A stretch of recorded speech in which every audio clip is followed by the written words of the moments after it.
If we can get our own harvest, we never know what it's like to be sustained by our God. And that is today's Morning Moxie.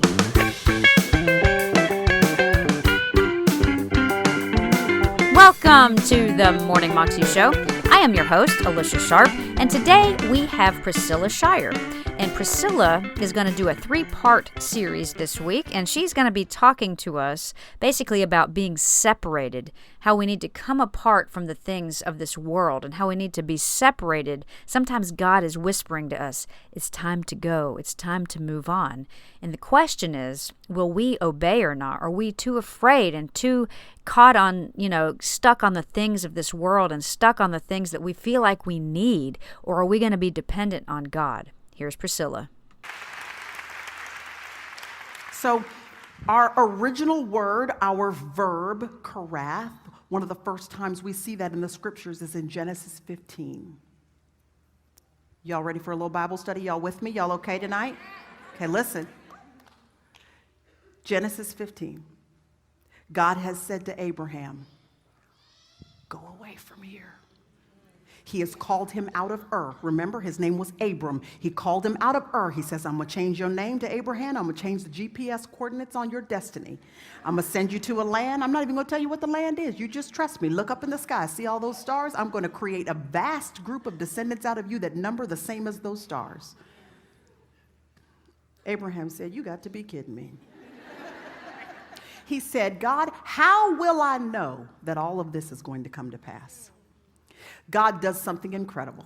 He speaks to Abraham in a language that he knows Abraham is going to understand and get so that he'll know God is for real. Back in Old Testament times, every agreement is sealed with a covenant. They had to make a covenant, one party with another or one nation with another nation. This is the way that they sealed a covenant, the shedding of blood. Without the shedding of blood, a covenant was not sealed, signed, and delivered. And this is gruesome, but y'all hang with me. They would sacrifice an animal, then they would dismember the animal, karath, severing.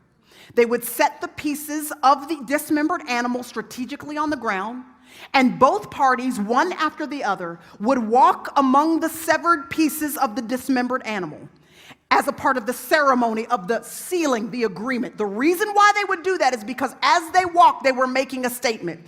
They were saying, may my life be as the life of this animal.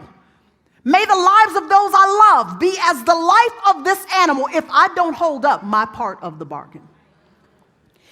God knew that Abraham would understand the covenant, understand its seriousness. So he says in Genesis 15, you go get an animal. He says, you sacrifice that animal. Abraham does exactly that. He lays the pieces out, and normally both parties would walk among the pieces, but it says in Genesis 15, y'all, this is so good, listen.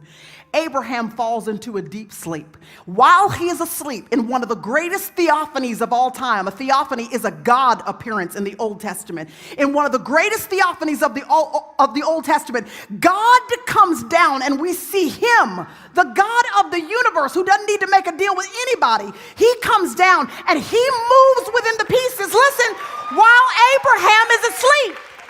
This already points to Ephesians when Paul would say, while we were dead in our trespasses and in our sins, Christ died for us.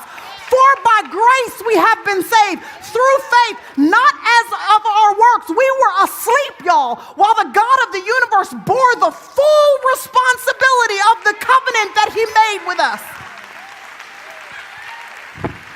Okay. Abraham did the cutting. God did the moving. Abraham made the margin.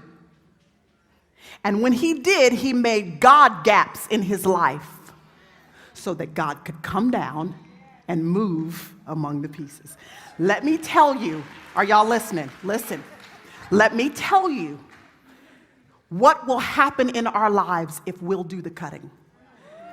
If you'll create the margin, I'm saying if God is saying to you tonight, go away from that man, that boyfriend of yours. Go away from that pack of girlfriends. They're just not the clique for you. Go away from that job. That other job, yep, the one that makes less money, but that's the one that I'm calling you to. You go away from where you are. Listen, Your husband is saying, sweetie, I feel like God is calling us into ministry. I know I said I was going to be a doctor, but God is calling me to pastor this church. Come with me. Let's go where God is calling us. Listen to what I'm saying to you. The Lord has set us up tonight. The reason why we're in this room, are you listening? What's your name? Melody. Melody, listen.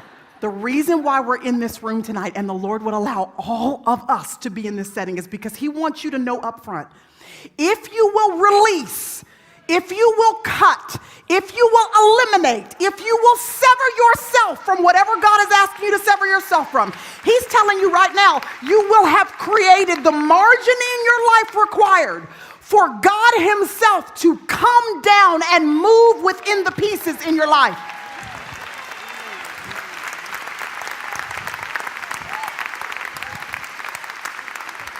He's telling you and me that we're going to get to see God. Listen, I don't know about y'all. I want to see God.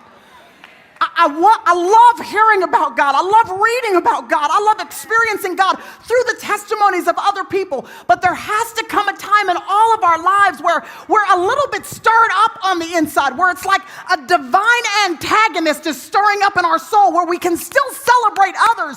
But at the same time, we're thinking, wait a minute, I want to see that God in my own life.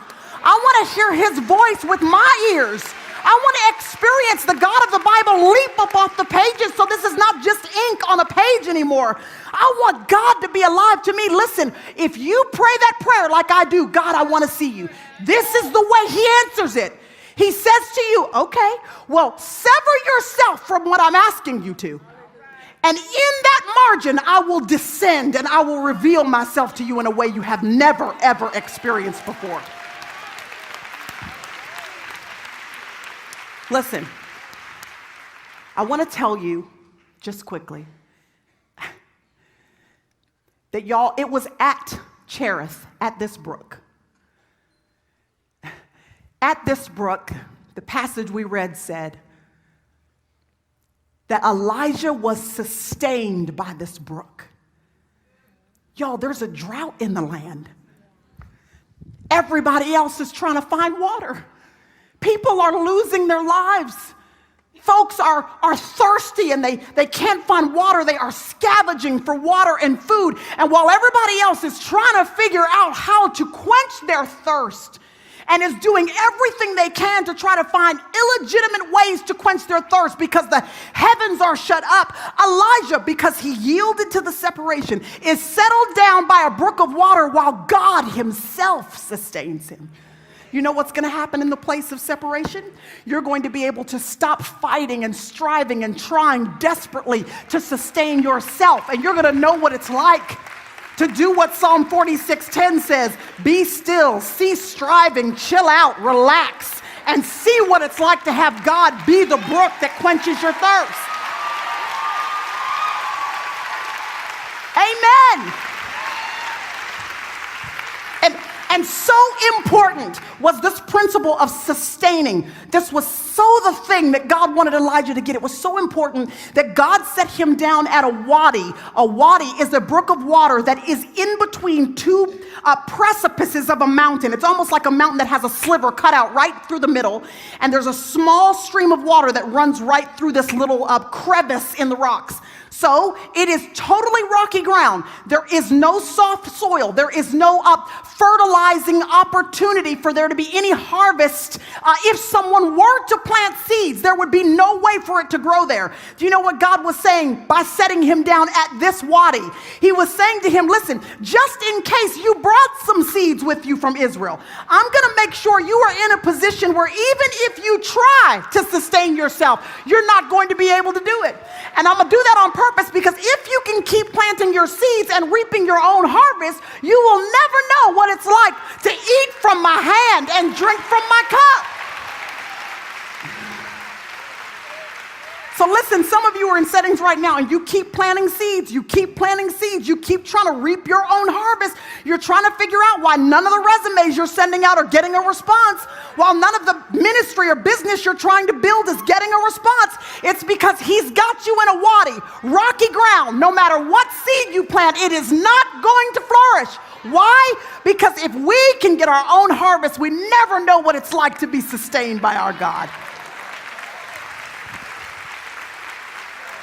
And so, if you're feeling a bit lonely right now, if you're feeling a bit separated and set apart, and you're wondering why God has you here in this quiet, still place, listen, He has separated you to show you what it's like when God is a friend to the lonely, when He is a father to the fatherless, when He shows you how you can be hungry but be filled by God, when He shows you how you can have a peace that passes all understanding, even your understanding. You can't figure out how you're this peace-filled in the midst of the storm that's happening in your life.